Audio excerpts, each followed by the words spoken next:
Okay, so um, thank you all for coming. My name is Kevin. I'm the Personal and Professional Development Co-Chair, and I am pleased to introduce Christine here from AllRisk, who's going to be talking to us about mold literacy in residence halls. Thank you, Kevin, and thank you everyone for being here. How's the shared screen going? Are you able to see the screen?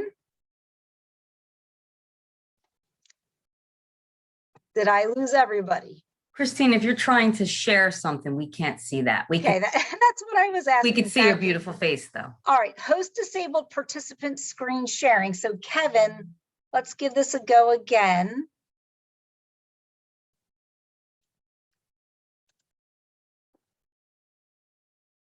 All right, how about now, folks? Okay, I just made you the host, so you should be able to go now. Okay. How about now, guys? Share screen, yes, no? Nothing yet. No, not yet. All right, I'm hitting share screen.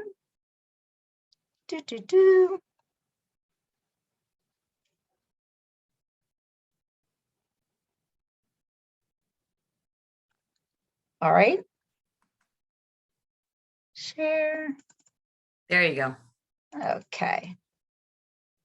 And I think I'm also, Kevin, now that as I'm host, I'll keep an eye on admitting folks. All right, how about now, guys? Good? All right, Yep, well, welcome everybody.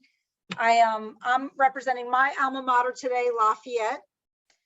So I know we've got Tony from Fairmount, and I would love in the chat if you could just, share where you're from, or if we are just a few folks, feel free to shout out where you're from and take yourself off of mute.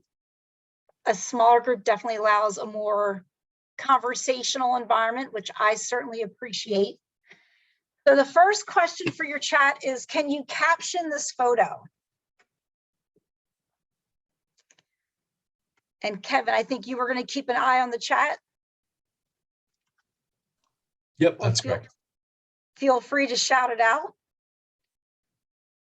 That, of course, is Tom Cruise saying, "Show me the money," which is apropos for those of you in your role when there is a mold complaint. Not too soon after, folks are sometimes expecting a little bit of a refund. From an insurance perspective, we know that the cleanups are costly and harder to come by in terms of coverage. So that's all motivation as to why we want to get this issue under better control. Of course, when you ask for a refund, oftentimes people will say, "No soup for you." In terms of learning objectives, I'm just going to simplify them right off the start. We want to normalize the conversation around mold management. So if the term mold management or mold management plan isn't rolling off the tongues of folks in your department, other departments, or even if it's a term that students and families aren't familiar with yet, that's a goal. We really need to normalize the fact that if you're in the business of managing a building, you're in the business of managing mold. And if you are an occupant in the building, your footprint, your behaviors have an impact on the environment. They have an impact on indoor air quality, which also includes microbial growth. We want to right size this topic, and hopefully this speaks to some of you or all of you. There is a disproportionate amount of risk and fear that goes along with mold or the concept of mold or what people think it is. And that's a big part of the battle here, is we need to close the gap between what people believe it is in their mind based on what the media has fed them and what it is scientifically and in reality. Also, we want to routinize. Mold inspections and mold and dampness assessments are something that can be done year-round, not just in the summertime, though seasonally, that is a time that indoor environments are a little more at risk. All right, so first question, what do we use to clean mold when it is not derived by flood or contaminated water? So for you in the chat, we use bleach, or Dawn dish detergent? And Kevin, I'm going to rely on you for hearing the answers. Yeah, sure. So I actually answered, I said bleach, question mark, because I'm not Okay. exactly sure. Gotcha. Okay, so this is something that we want to clear up right away. And my colleague Lisa, who's on the call with me, this is something that when we do trainings, be it at the higher ed level or K through 12, we're still getting a variety of answers on this question. The efficacy in mold remediation is in the removal of spores. If we were to kill the spore with an agent like Clorox or a biocide, we're using a sledgehammer when we can use a fly swatter. We don't want to introduce more chemicals into the environment when people are already having, potentially symptoms of headache or allergy-like symptoms. Bleach is an irritant. So if we can effectively clean mold with a mild detergent and remove the spores, that's the proper protocol. So the answer is Dawn dish detergent. And I bring this up right away again to close that gap between the fear that people have about the word mold or the concept of mold versus what it really is. So even to educate your students and families, which we're going to talk a lot about the fact that professional mold remediation companies like ourselves, like other ones that you're using, this is what they use when mold is derived from clean water or from excessive humidity. I think it really does a lot to, again, sort of right size the issue.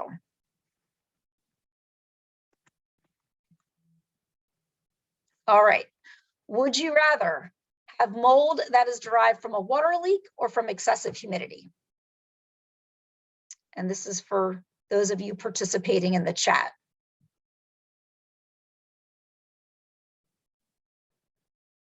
I'm going to give you a clue by rolling out the cost of these remediations.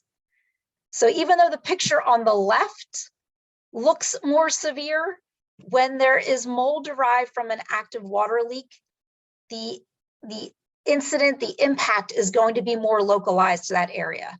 Whereas mold derived from excessive humidity is going to be more amplified, and surface mold, like you're seeing on that desktop, is the telltale sign that there's an excessive humidity issue versus a water source. So for example, Tony in Fairmont in West Virginia was explaining that perennially based on their HVAC system having difficulties, this is an issue they're combating. They're combating excessive humidity, like I'm sure many of you are. We're going to talk about that as well. All right, so the title is Developing Mold Literacy. Here's the question: who do you consider to be mold literate within your department, within other departments? The clients that you're serving, the students, the families, do they have a proper working knowledge of what mold is? Is there a benefit to you to help close that knowledge gap and have greater understanding of what mold is? And again, if you were just to ask a student, if you were to do man on the street and put a microphone out there and say, mold is, you would get a variety of answers. Mold is a simple living organism that occurs in the outdoor environment, and therefore it occurs in the indoor environment. You can't have an indoor environment without mold unless you're in a specific situation like a clean lab or a particular clinical situation where there can be no spores in the air. So what is your mold coverage? The question is, I'm going to go right to the center bucket. Does your campus have a mold management policy that is tangible, that you can point to, that you could wrap your hands around, that you could find it on the website of your library of policy pages? And furthermore, if you have one, is it acting as a motherboard? Is it acting as a hub to connect to other content and education? Are you publishing on the student move-in page tips about how to prevent mold when you've got a captive audience? when people are so interested about moving into their new environment and what they can bring and not bring? Are you talking about the education that is required within that policy for both maintenance, for housing, and again, for students and families themselves? So that would be a first question. And one thing that Lisa and I like to do when we present in this format is assure you that when we talk about these things, these takeaways, we make it easy for you to follow up. So we have a mold template that we'd be happy to share with you, a mold management template that you could customize. We have different samples of communications that we'd be happy to share with you. All right. So speaking of examples and, do you have that tangible mold management plan? I'm cutting right to Wake Forest University, which I think has done a really excellent job of showing this thread, this continuum of their mold communications, starting with their mold management plan. So for example, if you are on the Office of Residence Life and Housing, they're going to talk about mold, mildew, and prevention. They are going to place a focus on their mold management plan, and there are several hyperlinks as you go through with tips, sourcing the EPA and sourcing ways that students can prevent mold. So again, what we're asking here as you go through, as you audit your own set of tools, what do I have in policy? Is it the bare minimum? What do I have in practice? And where are the two really interacting, or where are the two failing to interact? And by the way, this is a safe place to share. The wonderful thing about organizations like yours or any professional development group is you're in good company, you're facing the same challenges, and we're here to find solutions. So I should say, even at this point in the presentation, if anybody has anything that they want to share, whether it's a specific challenge they're facing, something that's working well for them, anything on this topic, especially since we're a smaller group, I want you to feel free to interject.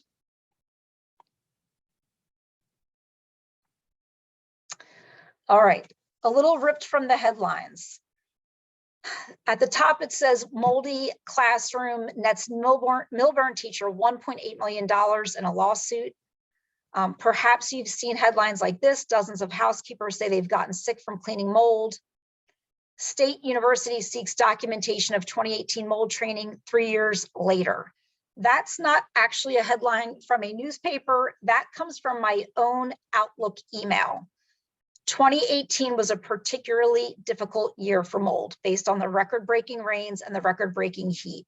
It was impacting primary education, higher ed, buildings of all profiles. In 2018, when I was asked to provide mold education to the facility and housekeeping department, I got a question from the audience. And the question was, would you be here if we didn't have a problem on campus? And the organizer of the meeting spoke up and said, I'll take that question. This training was on the books. Yes, it was moved up as a function of us having these mold challenges, but this type of programming and education was going to happen anyway. It just happened a little bit sooner than was on the schedule. The point of this story is 3 years later, I'm being asked to provide documentation of that training. I know from speaking with the individuals there, that's because they had an employee complaint that was talking about a workers' comp issue relative to their mold exposure. So I bring this up. I want to be mindful, one of the value that I can offer to you is to show you the trends and insights that we're seeing and to help protect you.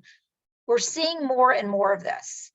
So one takeaway I could strongly encourage you to bring back to your desk that hopefully is a low cost, no cost effort is to make sure you've got proper training for your staff that is conducting the cleaning. Most times they're doing cleaning that is under 10 square feet. Again, likely derived from clean water. They should be using a mild detergent, cleaning rags. We can go through those steps. But where you're on the hook is to make sure that they know that the proper PPE is goggles, an N95 mask, and gloves. Again, Lisa and I have gotten that question in training. When we're there, they'll raise their hand and say, hey, I have a question. I've been doing this cleaning. What should I be wearing? So just know, again, as insurance coverage decreases and this issue continues to be a challenge, you want to protect yourself by documenting that training. All right, going back to 2018, here is an example of a daycare center that was in the midst of a real estate transaction. We were contacted by a client. And what we have here is just unmitigated rain, heat, combining in an indoor environment where the ventilation was turned off.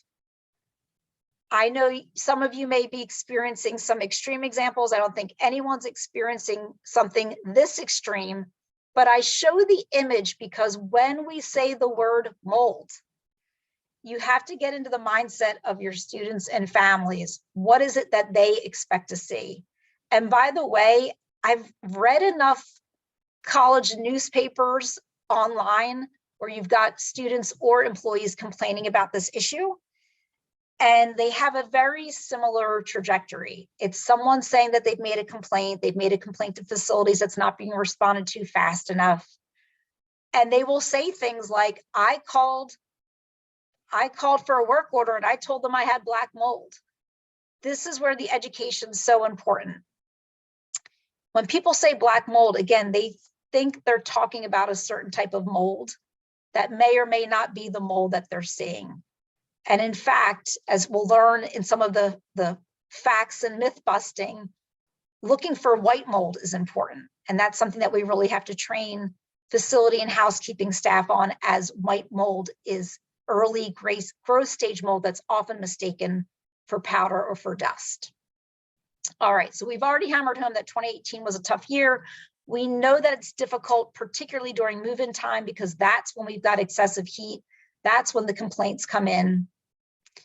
You're dealing with a tough crowd. We're in an Amazon, delivers, within 2 hours. Culture, dictionary.com said the word of the year back in 2018 was misinformation. And we're now in an environment where people aren't just calling in their work order, they're reporting to Instagram with images, what it is they think they're seeing, and of course, talking about the fact that they're getting a slow response. So here's an example that you're likely familiar with, again, just demonstrating we're understanding of the challenge here. I've blanked out the name and the institution, but this is a typical mishandling of communication on behalf of a student. This is where we really have to educate people and let them know Instagram isn't the way that we communicate when we want a work order. There's certainly a better way. There are channels of communication that should be followed other than Instagram and social media. All right, 4 stages of a mold event. You've probably lived this. In the beginning, there's maybe 1 or 2 visible spots of mold. Then there becomes a cluster. Then the complaints start rolling in.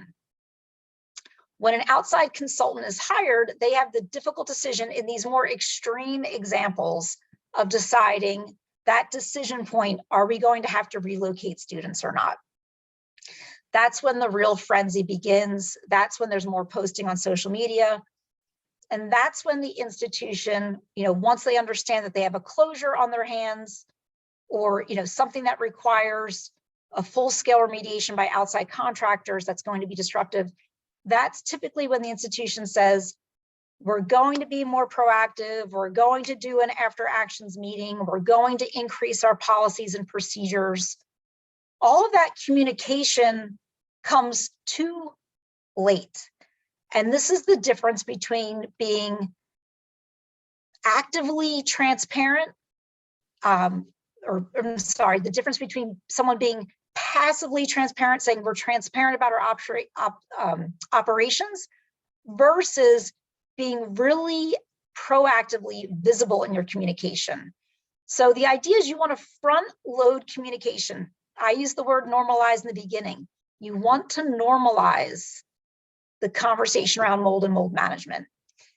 And then secondly, Tony, this is for you in Fairmont, getting ahead of excessive humidity with dehumidification contingencies. I know it is not an easy lift when you're working with old infrastructure or it could be a brand new system that just can't keep up with our Northeast summers.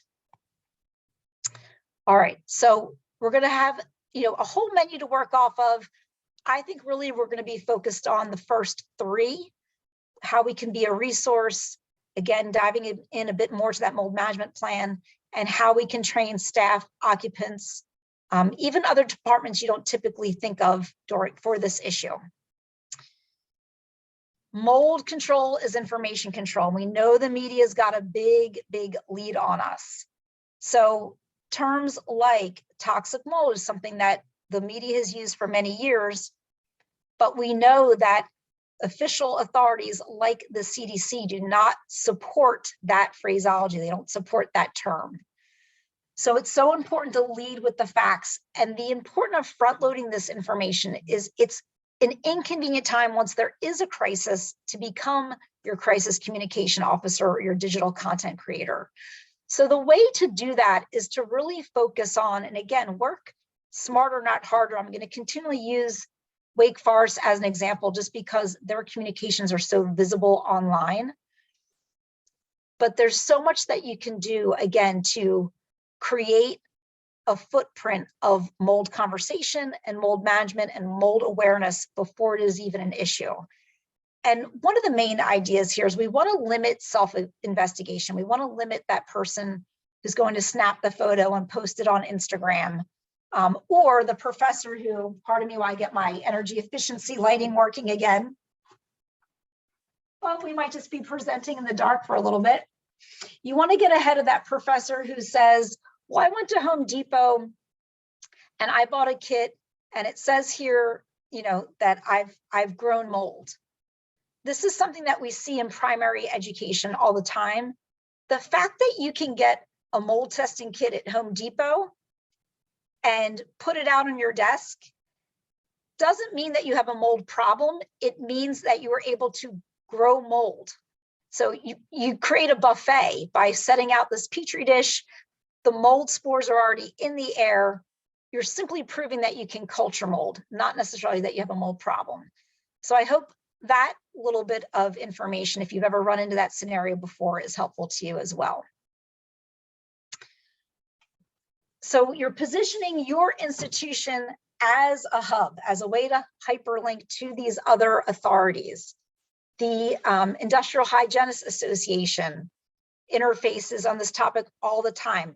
They are the ones separate from the contractors who do the inspections, who develop the testing methodologies, and who can provide guidance on whether your mold situation is problematic based on what are the control levels in the outdoor environment. Testing, we could do a whole presentation on what makes testing tricky. I can tell you, again, as a contractor, we do not do the testing. We keep that separate. But I can tell you, testing leaves a lot for interpretation. You really have to work with someone who's got your best interests in mind and who can be an educator to other parties within campus, and to know just simple rules. We had a situation where there was a school that was trying to achieve clearance. The remediation was already complete. We did not do the work. The testing company that came in insisted upon coming in based on their schedule. They would come on a rainy day. So when they were testing the indoor environment versus the outdoor environment was saying that there were 0 spores. Well, you're going to have that count when the rain tamps everything down, and you're going to have seemingly by comparison an elevated count indoors when that is not the case. So just again, be mindful in your vetting of those consultants. Make sure that you're working with someone who's got a great reputation in hospitals, schools, and in your own environment. Christine, I just want to jump in real quick. We had someone in the chat say that they deal with residents utilizing home mold kits almost monthly. Yeah, and that's a frequent issue at their institution. Yes, man, that is frustrating. And again, obviously thank you for making me work, because I wasn't monitoring the chat. I'll try to find you a little more content in addition to what I shared anecdotally to see if whether AIHA or ASHRI, CDC or EPA is speaking to that as well. the EPA does say over and over again, and this will certainly speak to that issue, in almost all cases, testing isn't necessary.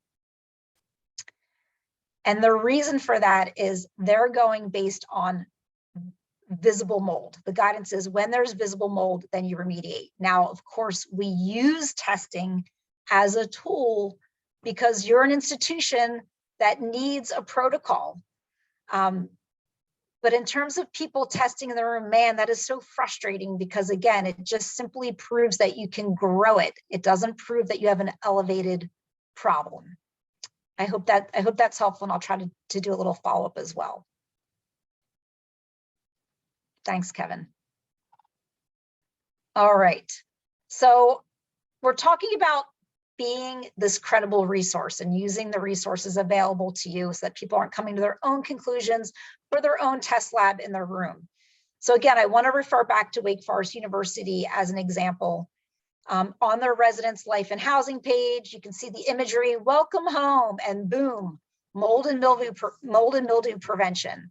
So in this particular page, they're talking about the fact that they're recirculating information about mold awareness and mold prevention and mold management at the start of each semester. Furthermore, they go into facts and things to know about mold. I have a little bit of content on this as well. I just want to show you how parallel they are in showing some of the facts and some of the myth busting here that I'm going to share as well. Molds produce an allergen, and like allergens, individuals will respond differently. And that means no symptoms, you never hear about that, to allergy-like symptoms, or yes, when folks have an immune compromised situation, they're going to be more susceptible. And if they are that immune compromised, they're likely already receiving medical treatment or following some protocol as it is. So I just want to make that point. It's an allergen. Everyone responds differently. Furthermore, they go on to say, if you're having symptoms, of course, report to the Student Health Center. This is really important. There is no practical way to eliminate all mold and mold spores, and nor should you. And I think that's what's misunderstood. That goes back to somebody putting a test kit in the room and saying, see, I have mold. The answer is yes, you do. You are supposed to. Whether or not it is elevated is a different scenario that would require, a different investigation if circumstances called for it. And then furthermore, once again, they're normalizing by saying we have a plan. We have a mold management plan in place to identify and treat areas of potential mold growth. So I'm just curious at this point, if folks are willing to say in the chat, the term and the document, a mold management plan, is that something that you're able to easily point to? And if you don't want to share, that's okay as well. I'm just making the point because I think it's a really important fundamental takeaway that if you're trying to better manage this issue, you've got to have a centralized policy that you're working off of and putting into practice.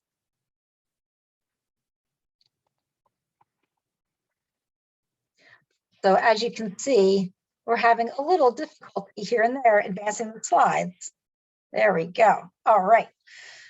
Furthermore, again, sticking with our same institution as an example, the rest of that page or document is a digital communication. It's also in poster form, talking about what does the EPA say about mold? Again, not what Wake Forest decides, is the guidance. What does the EPA say? And they provide links and content based on that. And again, they capitalize on move-in. So if you were to go to their move-in page, and I may have provided a screenshot of this, that's the time that people are just so, again, attuned. Like our attention spans are so distracted these days, but man, that rising freshman, that summer between their high school of senior year and move in of freshman year, you can best believe they're saving all of their Big Blue, Bed Bath & Beyond coupons. They're coordinating with their roommate. Who's got the fridge? Are we allowed to have microwaves? That's when people are really tuned in. And that is when you can be getting in these tips about mold prevention and making it a team sport. hey, you know, every summer and fall, this is a challenge. Here's what to do. Here's what not to do. Here's what not to bring. And they have this on their page. Do not bring humidifiers. Why don't we want to bring humidifiers? You don't want to put a device in your room that's going to increase humidity unmitigated. So these are all ways, again, to normalize the conversation before there's an event. So you're not on your back foot. You're being very proactive in your visibility about this issue and the fact that it's quite normal and something that's going to require a team effort to manage. All right, so top 10, we're saying we want the institution to be a resource. We want them to be the hub of information. Top 10 facts that really go unheard, and maybe I took a creative license with one at the end. We already covered this. I want everybody to know it. You're breathing mold spores right now. I think if you were to ask that as a true false question to your students, if you said, are you breathing mold spores right now? They would probably say false. So that's like the first thing we need to normalize and clear up. Mold issues indoors can occur in degrees of severity. Many times, all that's required is a thorough cleaning. All that's required is the Dawn dish detergent that's right on your kitchen sink and drying. The reason, again, I say this is we have to right size the fear when people hear that word. Yes, this is different than when there is excessive humidity and we have a perfect storm during August move-in and there's a whole cluster of surface mold that's discovered and we have to close a dorm. Yes, that is a severe issue. But many times throughout the year, you're just troubleshooting spots, and we want it to become quite routine for folks to submit the work order in the proper channel, for the issue to be dealt with in a timely fashion, and for folks to have that trust building of, okay, this is something that's going to pop up from time to time, but the institution has a mold management plan, and I'm getting a response through our Office of Housing, through our Office of Facilities, and the work order system. Toxic mold is a term that is not supported by the CDC. I said this earlier. I think it's important because, again, this is where that disproportionate fear comes in. People think of it as a poison. Not all mold that is dark in color is black mold, and looking for white mold is important. I mentioned that earlier. Like I said, people throw that term black mold around lightly. Black mold, which is referring to Stachybotrys, is a specific species that requires a long sustained leak, a long sustained water source. It is unlikely that anybody is reporting that with the naked eye. If it is happening, it's happening behind the walls. If folks are seeing mold more often than not, it's surface-driven mold. Here is an example of mold in its early growth stages. And this gets back to that third point that I shared in the beginning of routinizing inspections and a 360-degree inspection. Mold in its early growth stages looks white and powdery, dust-like, and it is often mistaken for dust.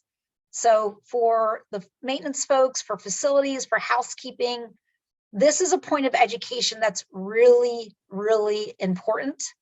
It's going to require looking under surfaces. Mold loves tight spaces. It likes a lack of ventilation, a lack of airflow, and it likes the dark.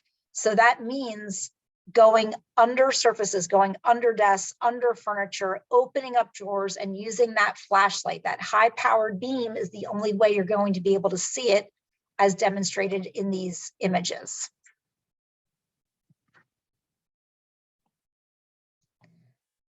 All molds, including Stachybotrys or black mold, are remediated the same. Folks don't know that. They think that because there's this celebrity villain mold that it's going to be remediated differently. They're all treated the same. Again, the efficacy is in the removal. That's why we don't fog areas as a best practice. Here's the big one. And this is where so much of the gray area and the trouble and stress stems from. There are no laws established at the federal or state level. There are no established threshold limits for airborne mold because mold is an allergen. So here's where the difficulty lies. People want to be able to say black, white. I've got X amount of mold count, therefore I have X amount severity of a problem. You're left to the judgment of those indoor environmental consultants. The good ones are very good, but this is why it's so hard to control the issue, to control the proportion of risk versus fear, because it is an individual basis and there's varying mindsets around it without it being a black and white issue. And as we said, reaction to mold is on an individual allergy-like symptoms, individual basis. And here's the big one. The media's investigative tone promotes an us versus them adversarial dynamic, amplifying fear and undermining trust. That's really what you're up against so much of the time. And I love the way, again, showing an example of how other institutions are using their digital communications to talk about this issue. I love how Penn State gets right to it and calls this issue out. They're using the force, just like the media is using emotion. They're directly talking about that emotion as well. Mold is a simple plant-like organism that exists everywhere. There's a great deal of information available about mold, much of it wrong or designed to alarm people unnecessarily. This brings to mind another page within Wake Forest's digital communications. It was a frequently asked question. So the question went something like this. If I see a few spots on my windowsill, is that harmful? Is it going to make me sick? And the response was, most certainly not. That amount of mold is not likely to create, an excessive exposure that would cause, severe symptoms. So I'm mindful of the fact that private institutions have a little more leeway than public institutions. Of course, any of this type of content, you want a second set of eyes on it. Anything, related to policy, I'm sure we'll go through an attorney review. But I just share these examples because for too long, the media's had the upper hand, and it is time to drive the narrative and drive it in a common sense way where this becomes right-sized. All right, here's the big one, and this is for Tony in Fairmount. Trying to get my light back on. The grand enchilada, and I said I was taking some license with fact. I'm going to call this a fact. No HVAC system was designed to address the excessive and sustained humidity levels fueled by the record rains of 2018, or that we are likely to see in similar weather patterns. So when a large state institution in Maryland had a very difficult time in 2018 with a large closure, their consultant came in. Of course, there was an after actions, there was a debrief. And in the building engineers consultant report, I pulled this, line basically right from that page.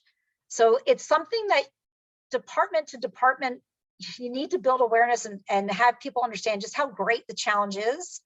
And then also be prepared with contingencies.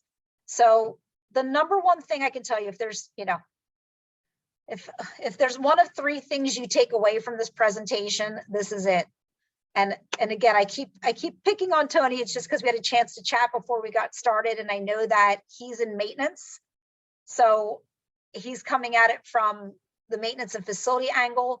I didn't have the chance to quite see the titles of the other folks that were participating. Maybe you'll just help me by shouting out whether you're in housing, if you're in residence life.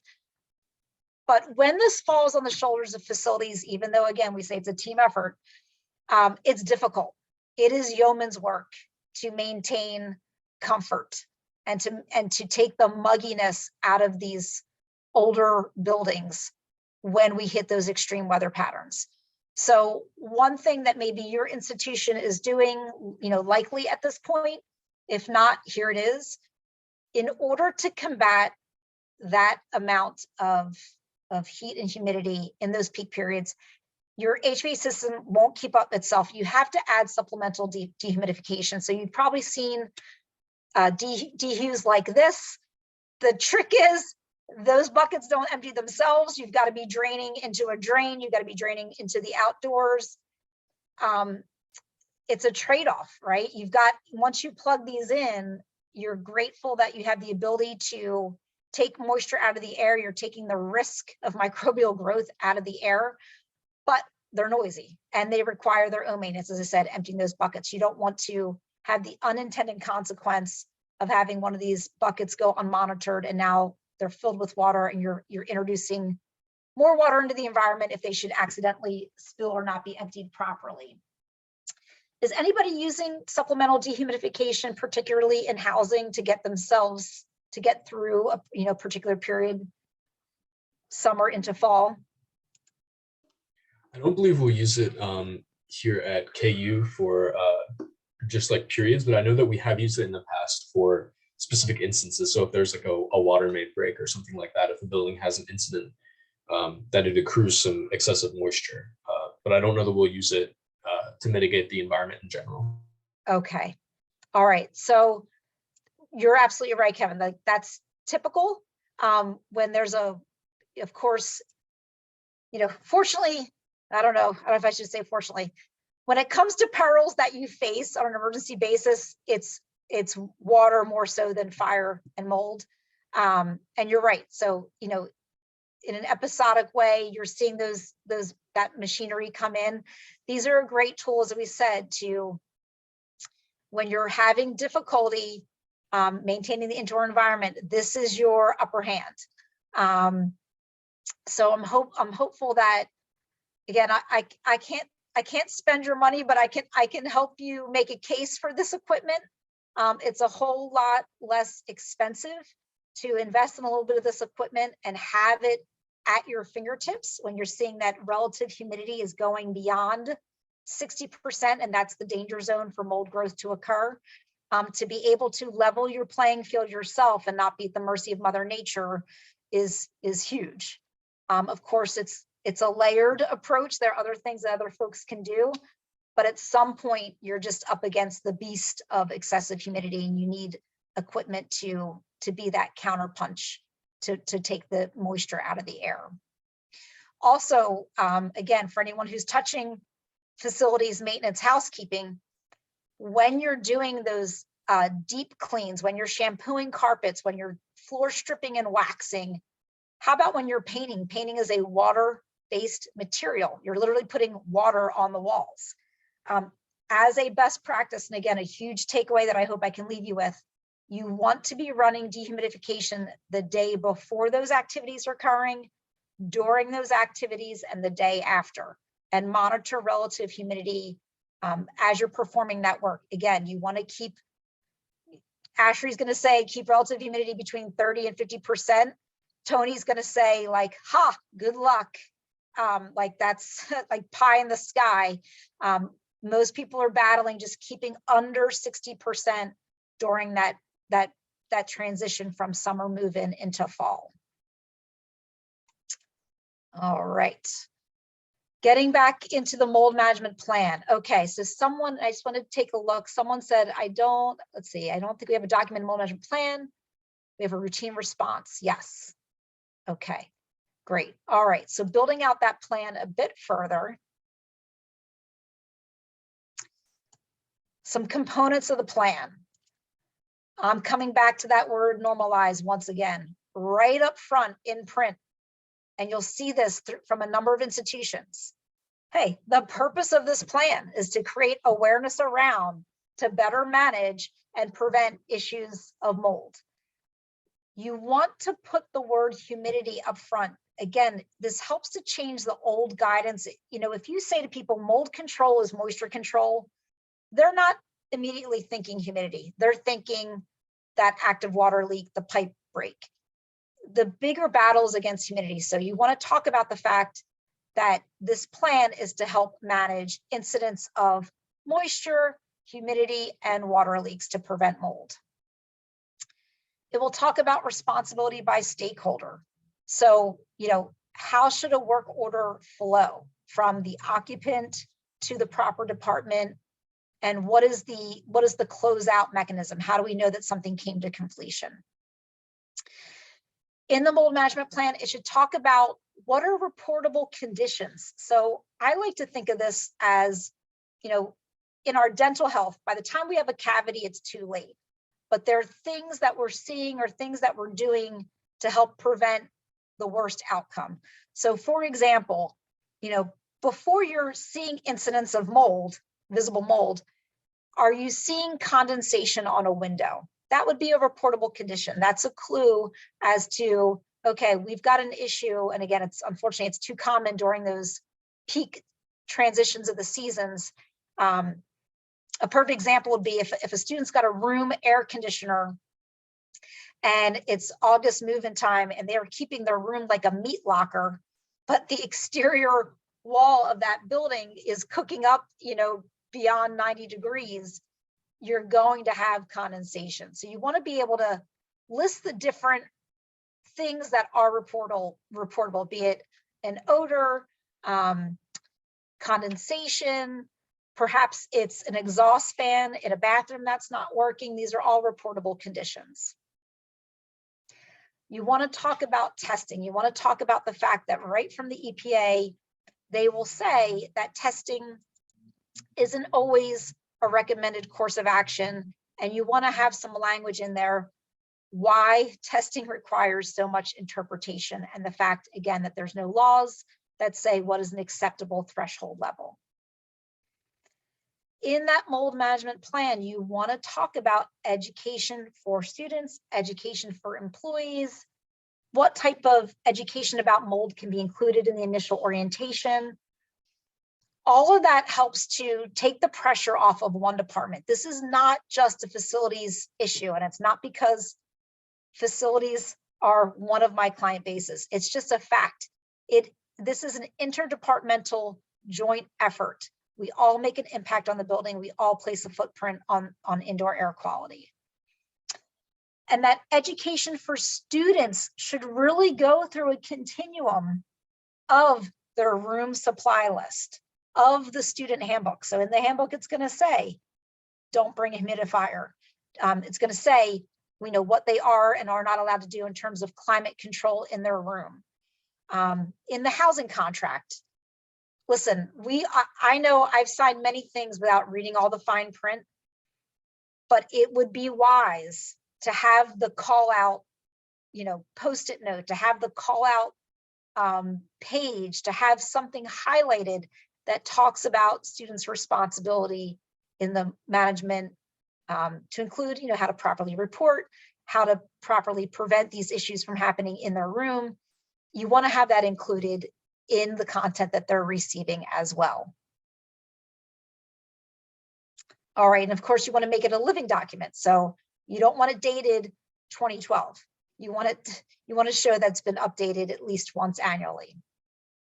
All right, so we're well beyond when we see an active leak like this, the mold protocol, and Kevin talked about dehumidifiers coming in when there's a mold loss. When there's an active water leak like this, we don't even think of it as mold prevention anymore. It is second nature. When we see water, we know we need to get it up and dry it out in 24 to 48 hours, or else we could have a mold issue. Everybody's acing that. That's the low-hanging fruit. Where we need to train our eye better and further educate has to do with, as I said, those reportable conditions. So I named a few of them already. One marker, if you're not already attuned to checking this, and I've mentioned it a few times, what ability do you have to know the relative humidity in your space? Are you using temp and humidity monitors? Are you using wall-mounted devices? I know facilities is going to have access to this information, but for example, if you're in housing, how do you know what the relative humidity is? How do you know when you might be at that danger zone beyond 60%? I mentioned condensation. We've all seen examples of sweating pipes. Cold surfaces are important. Anytime you've got material within the building that's very cold, when it's hot outside, that can create a dew point that allows for vapor barrier, that allows for condensation, and that the mold spores that are already in the air can land on that vapor barrier and grow. That's humidity amplified mold. Hopefully you're not dealing with a lot of wallpaper on campus. If you are, I would say you gently recommend that something that is phased out. We've certainly seen examples. Wallpaper is a vapor barrier, so it's hard to see what's happening behind there until you have a reason for demo or for some, select demo activity.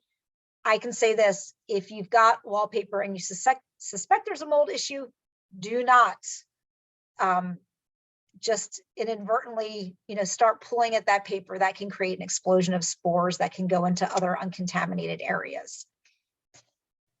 Lots of people have renovation happening on campus, and sometimes based on a weather event, you might have a temporary barrier. Those areas have to be checked. You have to have a check and balance in place. They're called temporary barriers for a reason. When they fail, it's at an inopportune time. It's, there's been roofing work that's done. The contractor wraps up on a Friday. Nobody really kept their eye on how bad the storm was going to be on Sunday. And that's going to allow unmitigated water to get into the building and potentially, create an issue. All right. I said that training was another area where we would spend some time. Your staff are your returning players. Your new recruits, of course, are your students and maybe folks from other departments. An example I can give you, I worked with the New Jersey State institution who during the COVID shutdown was having concerns. The professors and departmental leaders were not back in their spaces. Folks were working from home. Facilities, of course, was not. And they started to get questions about, what am I going to be coming back into? What will be the state of my office? I haven't been there in 9 months. I haven't been there in 12 months. And it seemed that the line of questioning was pointing towards indoor air quality, not just from a COVID perspective, where there was less risk with nobody being there, but more so from, what happens to a building when it's unoccupied? What are the risks? And, what are the risks for mold? So what this particular facility department decided to do was to have myself come on and do a little mold 101 and talk about the importance of these 360-degree inspections, talk about how mold thrives, what are the spaces and what can we do to increase the efficacy of our inspections. What came from that was you had, in this case, it was the assistant to the dean for the School of Arts and Sciences, now interfacing with the head of facilities to talk about, okay, let's make a plan. Let's start to use a document where we can do inspections. Let's decide, what are the activities around this issue that are going to make us feel that we have a better handle on it and that we can communicate back to folks who are going to participate and return to campus. Let's show them the activities that we're able to perform and let them know that we've been inside these spaces, we've deemed them safe. We're more aware of how mold grows and how we can be participants as occupants in supporting the facility staff in the prevention and the identification. So if that sounds like pie in the sky, I'm here to tell you that it happened, and more of this interdepartmental dialogue is always a good thing, no matter what the problem is, and certainly if it's an issue around mold and indoor air quality. All right, again, a simple protocol. One of the things that happens with this issue is it becomes really a referendum on trust. And so when people get suspicious, that's when they start the self-investigation. I love this as a tip, a takeaway, and a protocol. Feel free to modify it in some manner. But what this does is it says, if you see something, you smell something, you say something, we're looking for everybody to be a part of our indoor air quality team.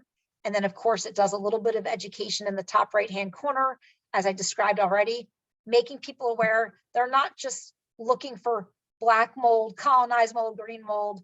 Really, they should be looking for mold in its early growth stages by inspecting their spaces. I love how this takes the wind out of the sails of you're hiding something from me, which is so often the posture of an occupant to the institution. If you have posters, if you have digital communication, if you've got social posting, if you've got move-in communications that look like this, you're not hiding anything. You're letting people know it's normal that we're managing this issue together. It's normal that stuff's going to come up, and we have a way of dealing with it. We have the proper channels, the proper work order way to deal with this. This is borrowed from a greater safety campaign. This is really borrowed from Homeland Security. You've seen this in train stations and airports. If you see something, say something. That's because there's only so many folks in facilities. That's because there's only so many folks in environmental health and safety. They cannot be the eyes and ears of every inch of the institution. But when we invite people to be a part of the indoor air quality team, we invite them to be part of the mold management program. Now we're using their eyes, their nose, their ability to communicate to be a help in this challenging situation. So I hope that makes some sense as far as, especially for those of you who have had a closure or have had stuff written up in the school newspaper, or if the local news has covered you and this adversarial dynamic has developed. I think this really helps to build a bridge and to soften that and say to people, we're not hiding anything. This is going to be something that we're going to continue to, be challenged by, but get through together. All right, training for staff. I've used the term 360-degree inspections several times now. Some of the tools to help aid in that: flashlights, we demonstrated why that's important. Temp and humidity monitors, so you can know the relative humidity in those spaces. Potentially moisture meters, again, if you're performing moisture generating maintenance like carpet cleaning, or if perhaps you are on the back end of a mold loss, or a water loss, where you want to continue to check the moisture mapping, the drying levels in those areas. It's a great tool to have. I talked about early on, I wanted to get it out right away, that for folks who are doing in-house cleaning, you want to train them on the basic PPE and the basic methodology. And in as much as you can, in whatever, soft management audit, in whatever, check-in manner or after actions, you really want to check in on the health of your documentation and response time. I know it's not easy, but getting back to that ripped from the headlines when we talked about that primary teacher who sued for $1.8 million, and that's what she was awarded. The lawsuit really rested in the mishandling of the documentation and the mishandling of the issue from an HR perspective. Not as much in being able to prove that she was sick from the mold itself. It's much harder to prove bodily harm. She certainly had symptoms and had record of her doctor's appointments, but the lawsuit and the missteps lied in the poor documentation and the poor HR handling of the matter.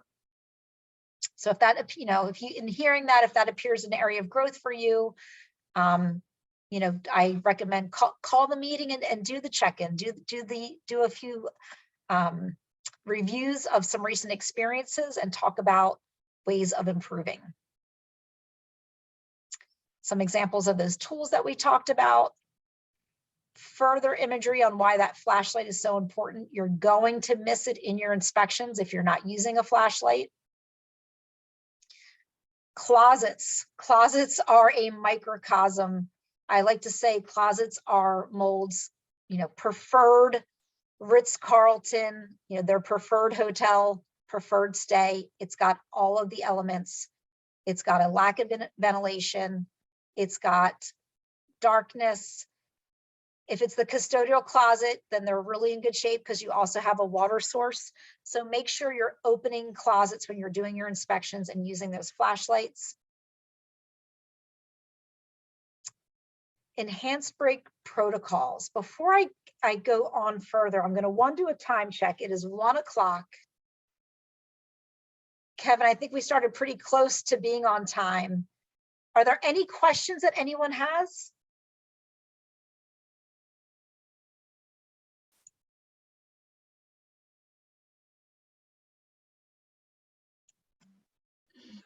Hi, Christine. Yeah. My name is Jim Waddington. I'm from Rowan University up in New Jersey. So we are dealing with kind of a perfect storm of awfulness. We have 3 buildings. They are older. They have old surfaces, like old carpet, fabric surfaces. And when I say old, I'm talking about early to mid 80s. Okay. Some of the carpeting has been replaced over time. Unfortunately, the buildings are not air conditioned or environmental controlled whatsoever. And so we've tried many different strategies over the summer months as to what to do to try to prevent the surface white fluffy mold from growing on all of our mattresses and carpeting. And we've not been 100% successful. The spaces are too large and segmented for large scale dehumidification and all of the challenges that you said, that you already talked about, monitoring it and things like that. So we've tried kind of air circulation. We installed window fans that had an exhaust and an intake, trying to circulate the air, propping all the doors open. These are unoccupied buildings over the summer, to try to improve air circulation throughout. But there really is no way at all to control the relative humidity within the building once we get into those July and August months, when humidity is routinely over 70% for long stretches. You know, we kind of throw our hands up and we go into cleanup mode at that point, and it's really difficult. So any tips or things that you might suggest, I'd be willing to listen and try, frankly. Sure. And it was difficult to hear. Did you say from Rowan? Yes. Okay. Which, you know, we have the pleasure of working with you. So first I should say thank you. Yes, I am well well familiar with Yes. your organization. So first, thank you for your question. Thank you for your honesty. And I want to come back to something that you said, because I think it's a COVID silver lining. And again, goes back to normalizing this conversation. No one's going to be 100% successful in this battle. And I think if there's a silver lining COVID gave us, it gave us a little more language around saying, we're never going to be at zero risk. We're going to have to learn to manage. We're going to have to learn to live with.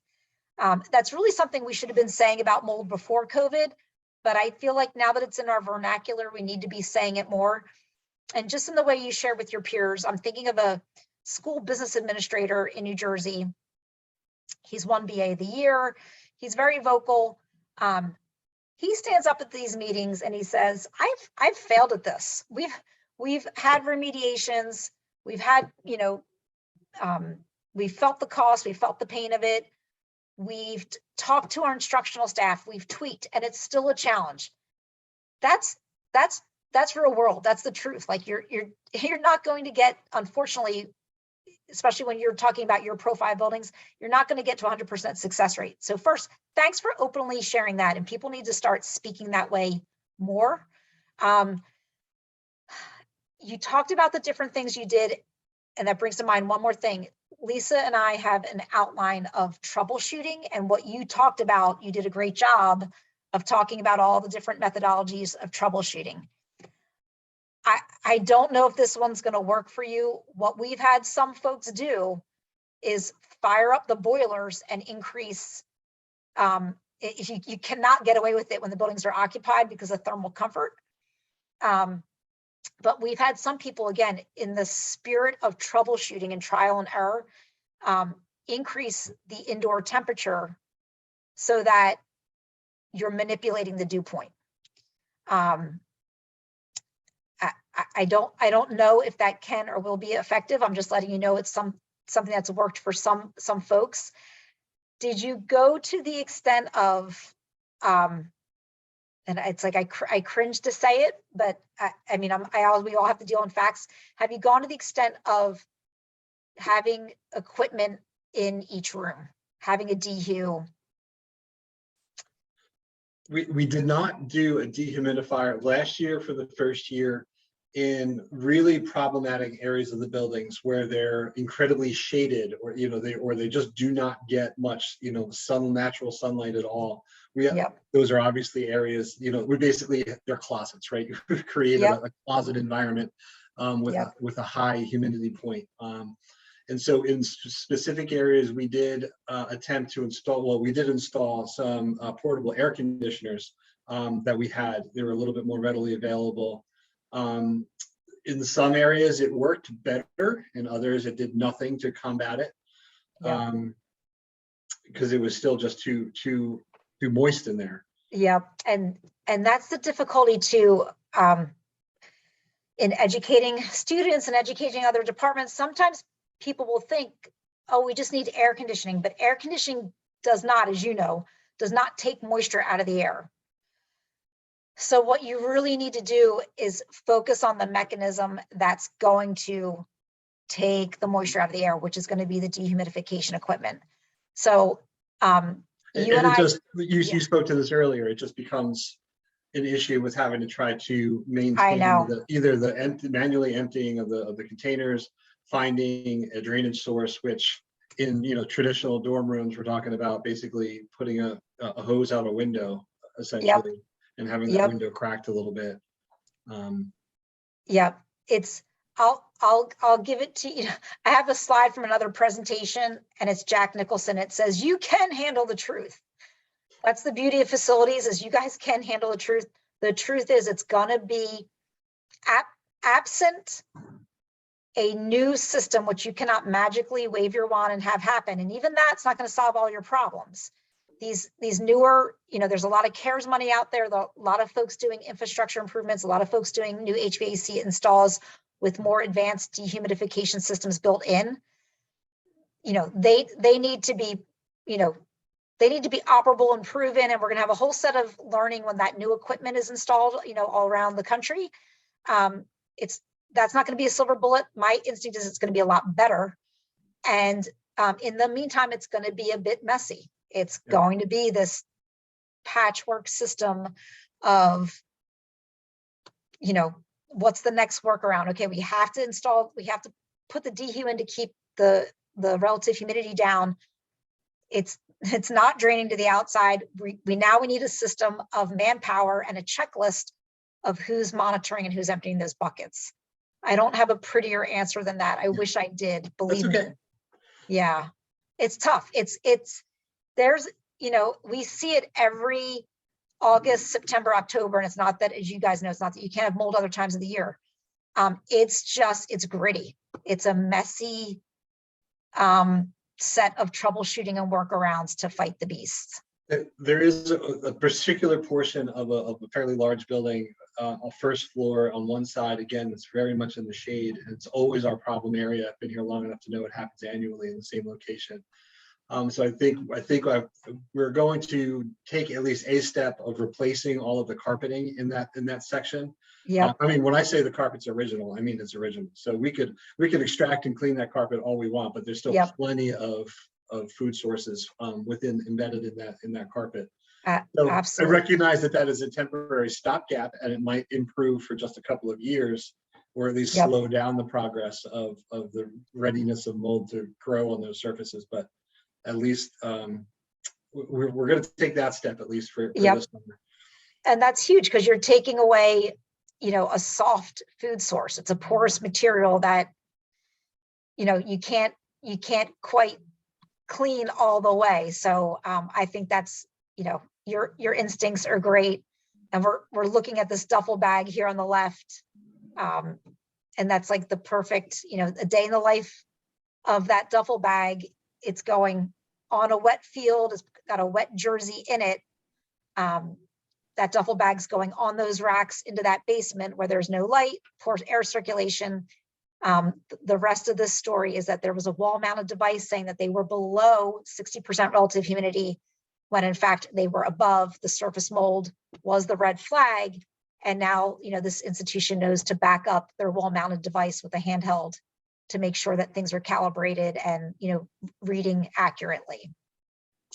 So yes, surface mold is the indicator that there's an excessive humidity issue.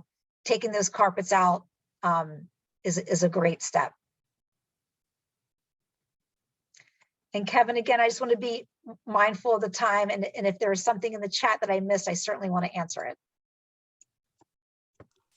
No, yeah. So it looks like this has been all of our questions. If no one asks any other ones, personally, I'm good to keep going if folks have any other questions. If not, we can kind of wrap it up a little bit. I'll leave that up to the group or to you, Christine. Sure. Yeah, I absolutely want to be, mindful of everyone's time. So I'll do the express version at this point.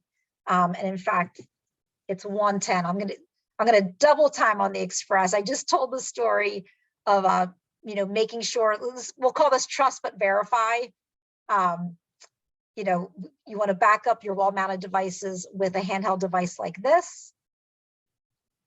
Some of you may be aware that your smartphone can be a thermal imaging device as well. There's a great product called FLIR. Some of you might be familiar with it in facilities, but basically there's a hardware attachment that goes to your smartphone or iPhone and an app, and you can turn your smartphone into a thermal imaging device. So as you're troubleshooting, it's just another great tool in your toolkit. It does not, you all understand how thermal imaging works. It's not going to tell you moisture levels. It's going to give you color differentials that are the flags to where there might be moisture or where there might be air leaking. In this case, it was used to detect moisture behind the walls. All right, I continue to put an emphasis on your students, their enthusiasm for moving in. I think what they need to understand is what you understand. When the dorm looks like this, it's got its best chances for not having mold growth because there's not a bunch of clutter stuffed into it. You could, as a best practice, and educate the students on this, pull the bed away from the wall, pull the desk away from the wall. Once that closet gets stuffed with the Rubbermaid storage bins and clothes, it starts to look like this. And this is just provides so many environments that mold would love to be opportunistic. There's probably a window air unit that's cranked, well below its setting. All of this preventing airflow.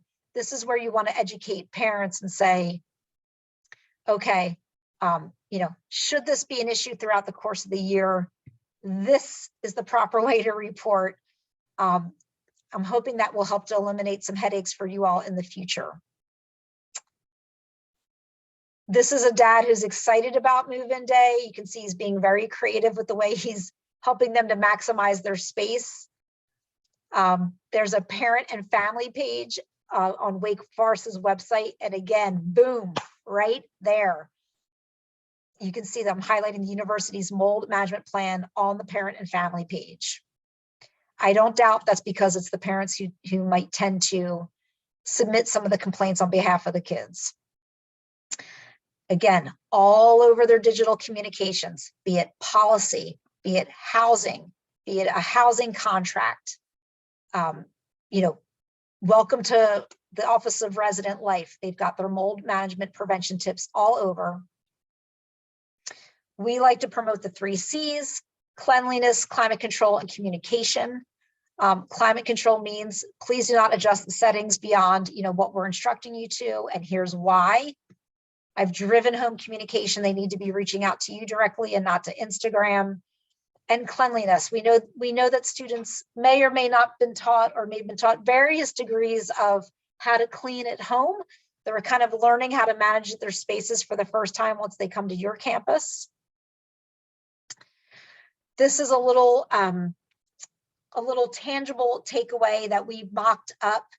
We know that freshmen are greeted with onboarding boxes. There's all kinds of Pinterest-like curated boxes and baskets. I brought one of these, but basically everybody loves a free magic eraser. We know the sneaker junkies love to clean their sneakers with these. It speaks to the kids. This is just a little mock-up, showing them, again, you've got a role in managing your own space. That role affects indoor air climate. It affects the potential for mold growth. So these are some of the small expectations we have on your behalf. Maybe also including in that welcome basket or curated box, a very low tech, we talked about machines that dehumidify. This is a very low tech dehumidifier. These silica packets made by Arm & Hammer that can hang in a closet, which again is a great place to help combat mold because it has all of those all of those risk factors in it. I even added a 4th C here, contents management, just to make it even even clearer to the kids and students that, you don't want to store stuff in cardboard boxes. That's a cellulose material. You do want to declutter as much as possible, promote airflow as much as possible. When Lisa and I were asked to do a mold training for an institution specific to their environmental and cold labs, we were dealing with the irony of the researchers were growing mold when they wanted to be colonizing other materials. Essentially what it came down to was these were restricted spaces where housekeeping was not going in and out of, facilities was not going in and out of. And they were taking their supplies that were delivered in cardboard boxes, not, using the boxes as their organizers, not really taking stuff out, not putting it on wire racks. And between the clutter of the content mismanagement and some housekeeping issues, leaks and spills, and not communicating directly with facilities when there was an issue, they were growing mold in their cold labs. And we did a series of remediations. So to help, in a more holistic way, what can we do better next time? We were brought in to do education and training for the occupants about their contents management and their role in indoor air quality. All right.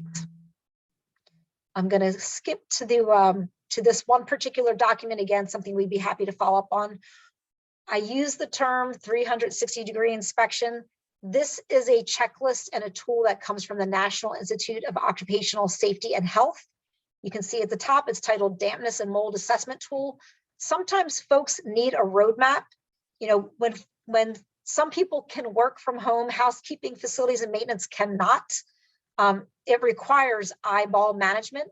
So inspecting these spaces with a roadmap, with a flashlight, with a temp and humidity monitor is critical.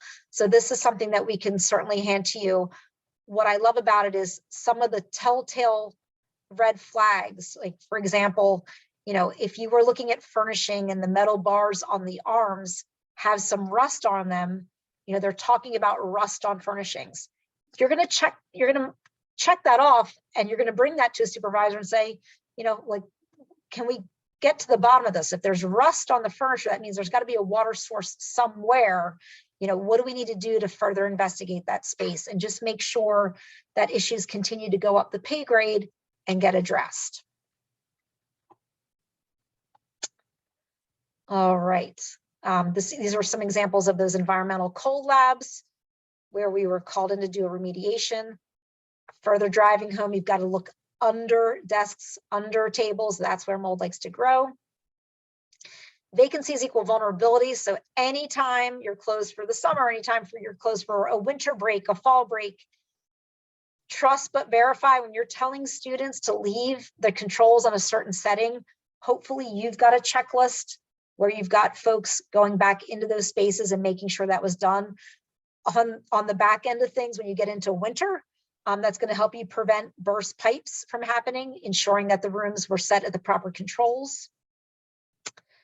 And again, hopefully all this documentation, all of the examples of how other institutions are talking about mold management on their pages with their occupants, with faculty, with students, hopefully that's demonstrating there's a big difference between claiming, once there's a problem, we're transparent, we're transparent in our handling of this issue, versus being proactively visible, demonstrating that you're making mold education, prevention, and communication visible all year long. So getting back to those buckets, as you do an informal audit, I invite you to think about, if I don't have a mold management plan, am I interested in taking a look at a sample plan and, biting off that piece of this, best practice and continuous improvement? Am I willing to talk about, I think for the housing folks online, you all are the experts at meeting kids where they are. You're doing it for a variety of reasons.